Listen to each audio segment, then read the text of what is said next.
You are now listening to theGrio's Black Podcast Network, Black Culture Amplified. Hi, and welcome to the Blackest Questions. I'm your host, Dr. Christina Greer, politics editor for theGrio and associate professor of political science at Fordham University. In this podcast, we ask our guests 5 of the Blackest questions so we can learn a little bit more about them and have some fun while we're doing it. We're also going to learn a lot about Black history, past and present. So here's the way this works. We have 5 rounds of questions about us, Black history, the whole diaspora, current events, everything. With each round, the questions will get a little bit tougher, and the guest has 15 seconds to get it right. If they answer the question correctly, they will receive 1 symbolic black fist and hear this. If they get it wrong, they'll hear this. But we'll still love them anyway. And after the 5 questions, there'll be a black bonus round at the end just for fun. Our guest for this episode is Pittsburgh, Pennsylvania native Damon Young. He's a writer, critic, humorist, satirist, and professional Black person. He's a columnist at the Washington Post magazine.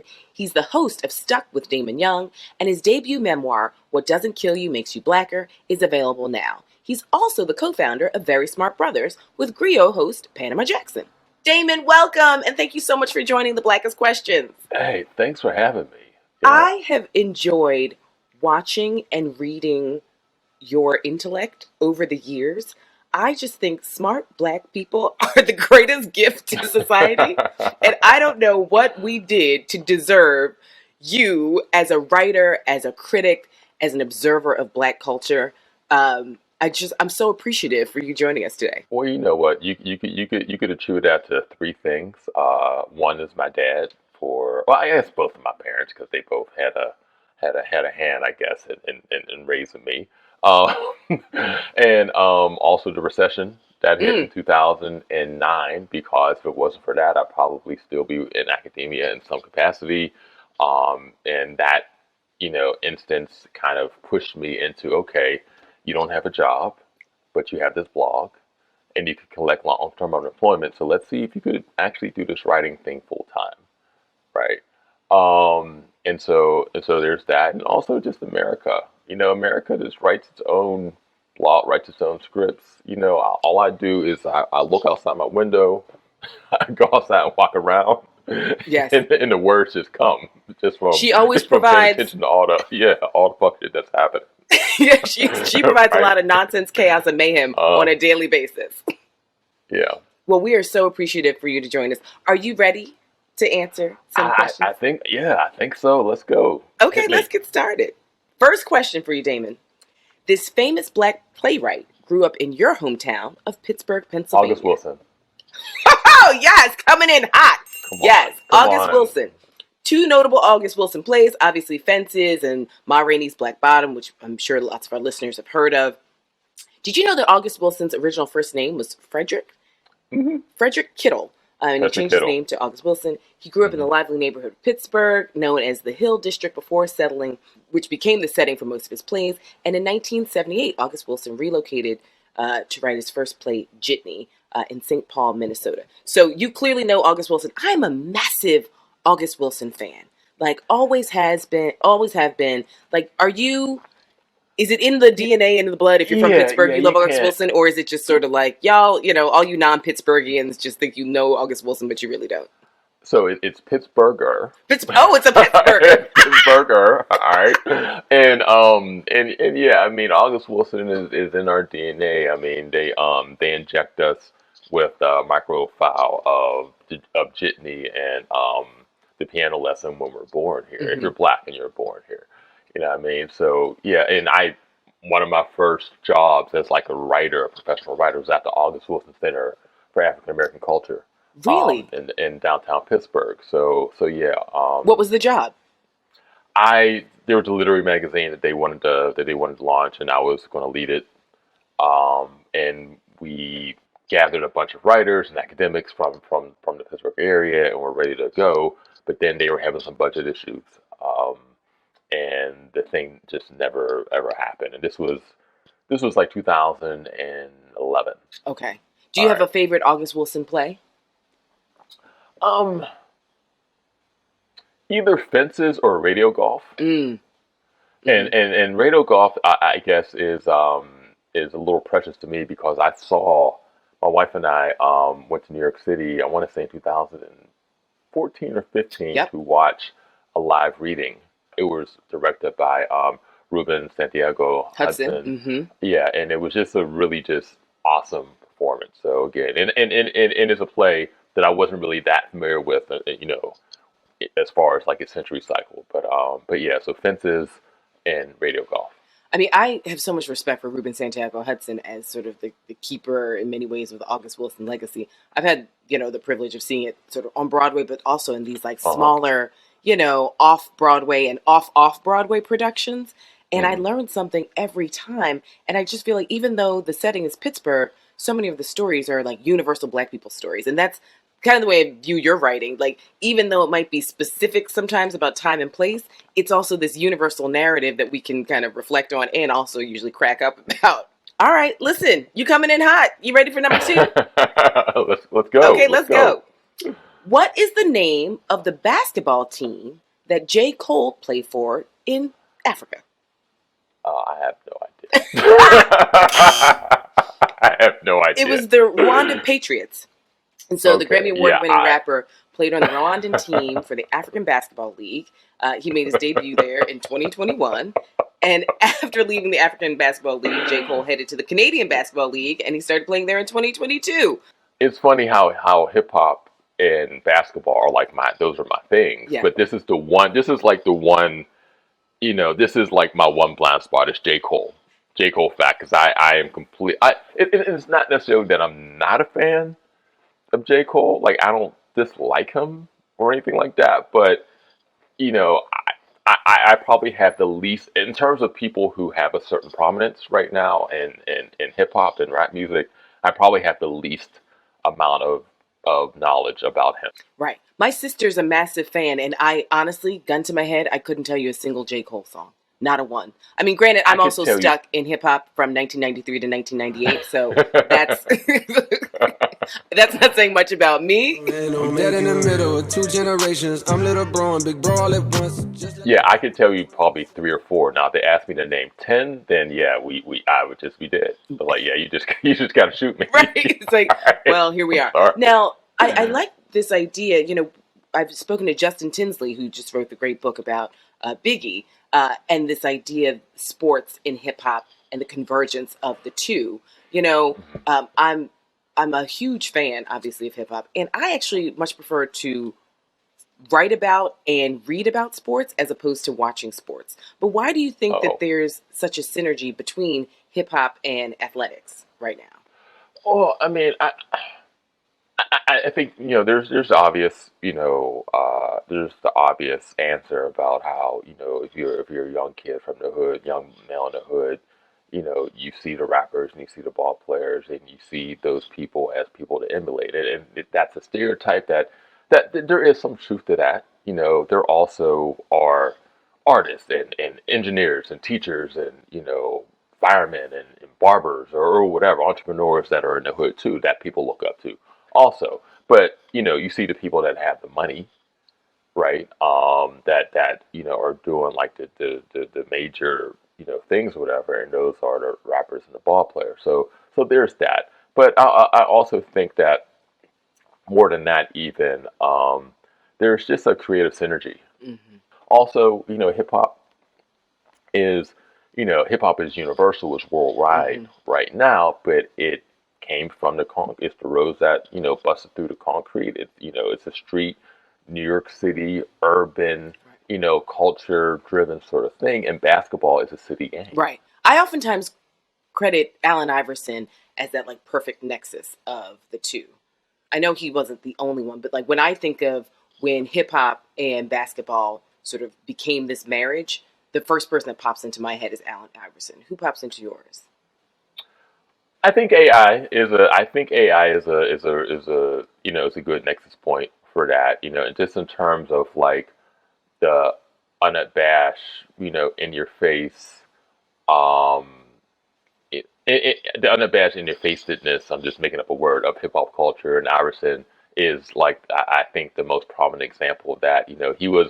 I feel like Iverson, doesn't get a lot of cultural credit for things that he helped spearhead. for instance, for me, I wore my haircut I wore a Caesar, for probably about 15 years, right? And that was because I saw Allen Iverson his sophomore year at Georgetown, where he had a Caesar. He didn't have a fade. He didn't have a bald head. He had it even all the way. And I was like, yo, that looks dope. Right. I'm gonna do that.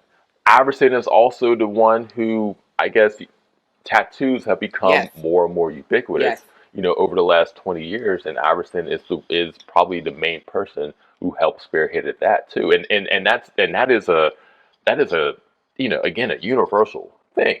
And now, 15, 20 years later, there's a whole ecosystem around what NBA players wear to the games. I think about Russell Westbrook, or in the NFL, I think about Cam Newton. I'm like, Cam, I mean, this is wild even for me. We're going to have to have another episode about fashion and black athletes. All right, number 3. You ready? Hit me. Which legendary Negro League player was inducted into the Hall of Fame without ever playing in the major leagues?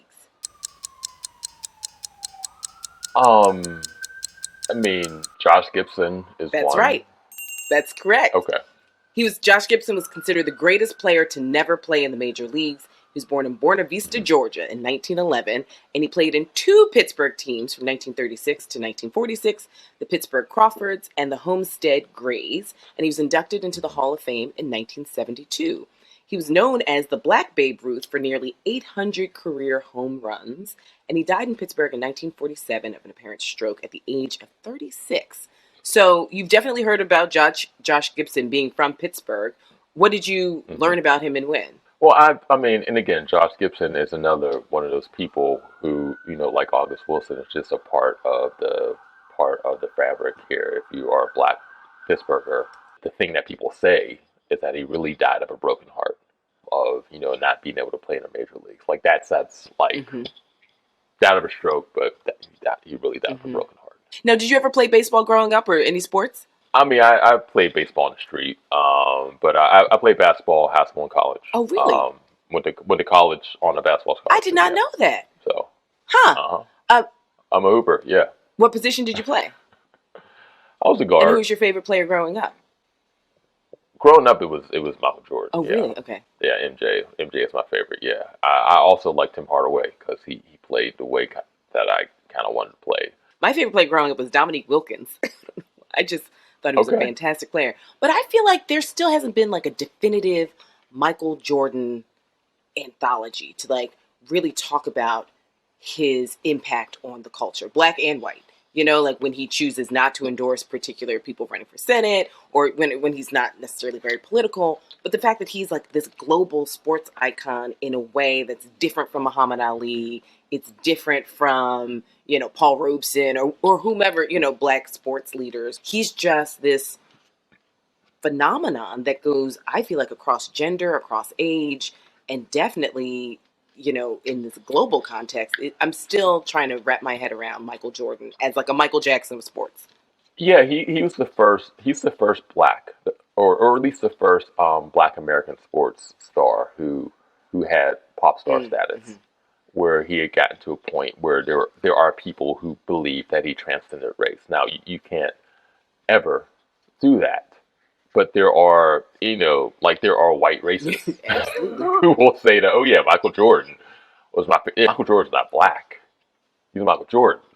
Right, exactly. Right? Michael Jordan's not black, he's Michael Jordan. But yeah, and I think that if we want to get a documentary like that, if we want to get like a definitive anthology about Michael Jordan like that created, it can't be produced by Michael absolutely Jordan. not. Because The Last Dance, The Last Dance was great, but that was hagiography. Hagiography. Thank you for saying that word that I was trying to say. I was trying to think of saying. I was like, I'm not sure I know how to pronounce this. Listen, I got to make up for the fact that I said Pittsburghian. I'm glad you said that for me, but yeah, it was obvious propaganda too, because MJ is aware that there's a player in the league right now that is on his heels.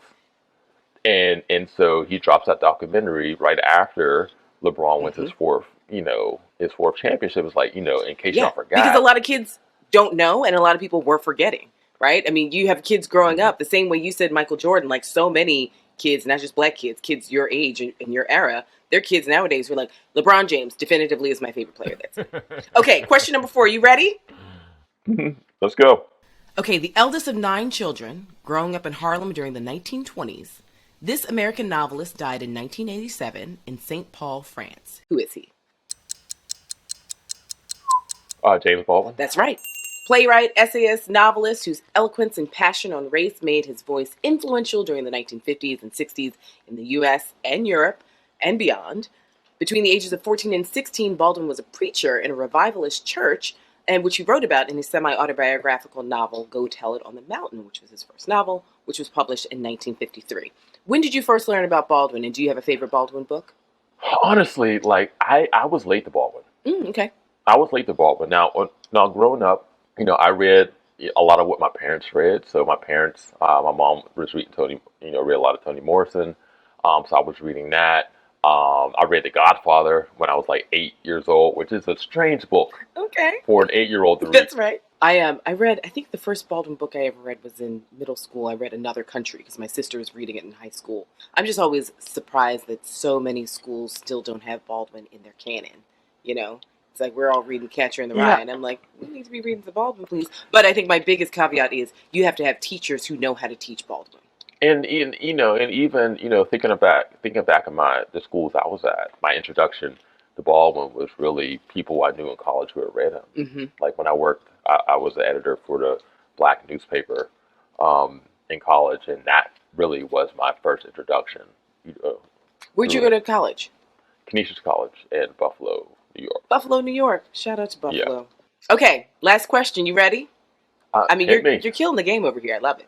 Yeah, I still feel a way about you hit me with that J. Crow curveball. The whole point of this podcast, Damon, is for all of our listeners to learn something. Now, I'm sure lots of our listeners didn't know about Josh Gibson or August Wilson. So, it's for all of us to learn. Yeah, I still. You wanted 5 out of 5. But go ahead. Well, go ahead. Let's see if hit me. We get this one. Okay, last question before the lightning round. Which iconic civil rights leader's wrongfully convicted killer is suing New York City for $40 million? Malcolm X. Malcolm X, that's right. Muhammad Aziz filed a $40 million claim earlier in 2022 in June and July. He's seeking redress for a conviction that overshadowed over 55 years of his life. He was a 26-year-old father when he was ensnared in the assassination of Malcolm X, and New York's criminal justice system took 55 years to acknowledge that it had wrongly branded Aziz as one of Malcolm X's killers. You said that you read the autobiography of Malcolm X growing up. Mm-hmm. How did you feel hearing this news that sort of what we had been told about who assassinated Malcolm X is no longer necessarily true?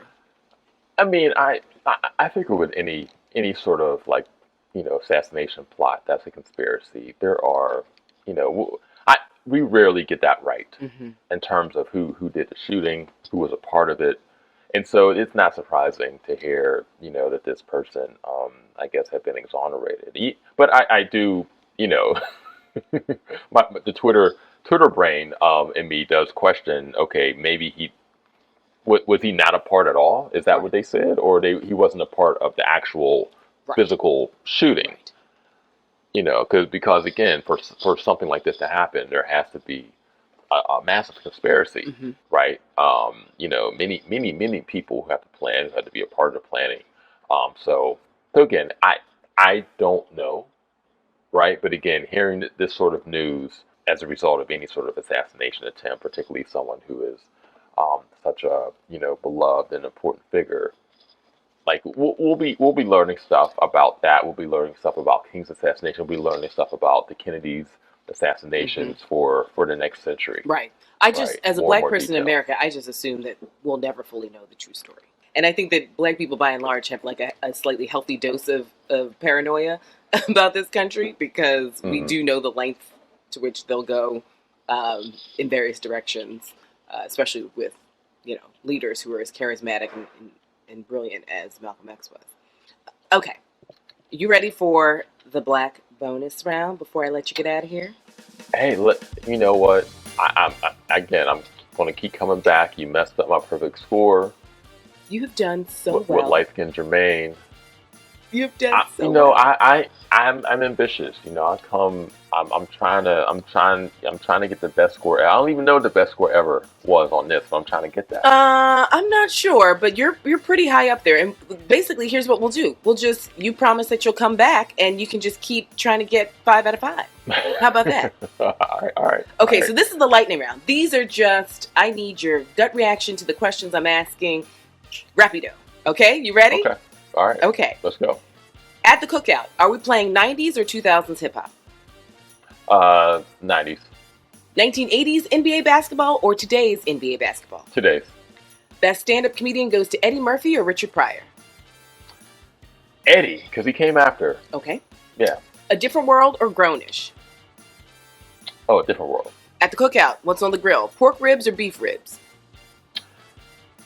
Good beef ribs are like the best beef ribs are better than the best pork ribs. But you could f up a beef rib. That's though. right.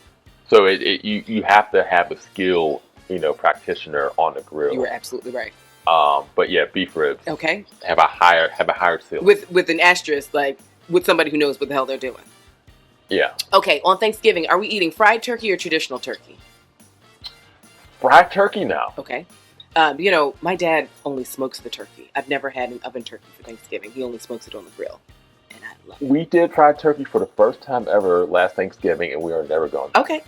Oh, wow. Our neighbor has a deep fryer, and people in the neighborhood would come to him in shifts, and we deep fried for what would be like an hour and a half or whatever. And yeah, we are never, ever, ever going back to traditional, turkey preparation. Okay, last question. Favorite NBA coach?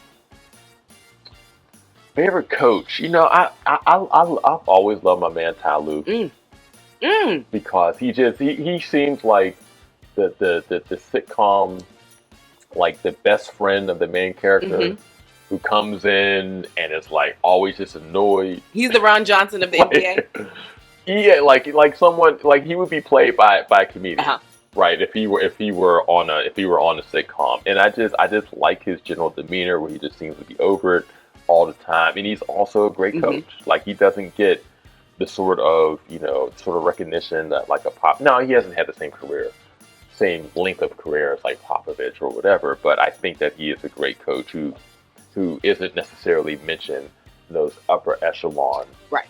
Like the Pat Rileys of the world, as often as he needs to be. Well, I mean, he needs more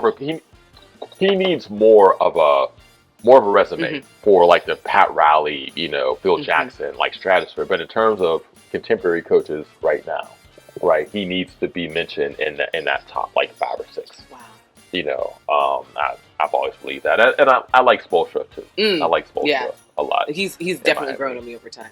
I met him a couple years ago. He seems pretty down to earth. Okay, so down to earth too. But can you promise us that you're going to come back and join us for the Blackest question, so you can get 5 out of 5? And the next time, we're just going to talk basketball the whole time. Okay. Hey, you let me know. You hit me up. I'm here. You know what I mean? We could talk 90s NBA, 80s That's NBA, right. 2000s, 2010s, 2020s. I got it. You got it.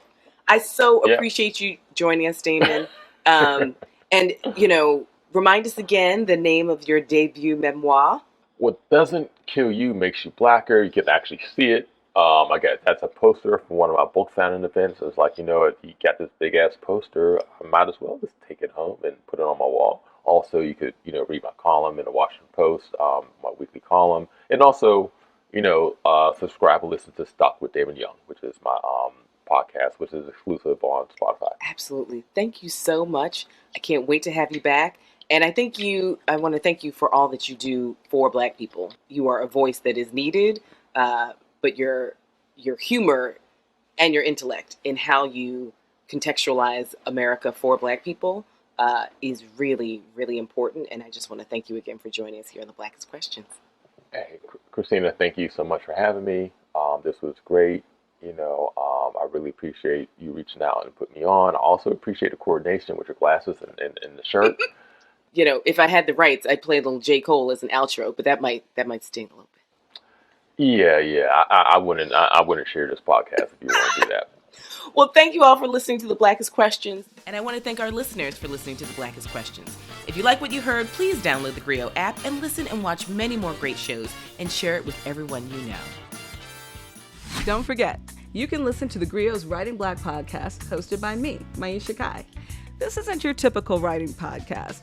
We interview any and everybody that has anything to do with writing, from comics to poets to authors to journalists to politicians and more. Remember, that's Writing Black every Sunday right here on the GRIO's Black Podcast Network. Download the GRIO's app to listen to Writing Black wherever you are.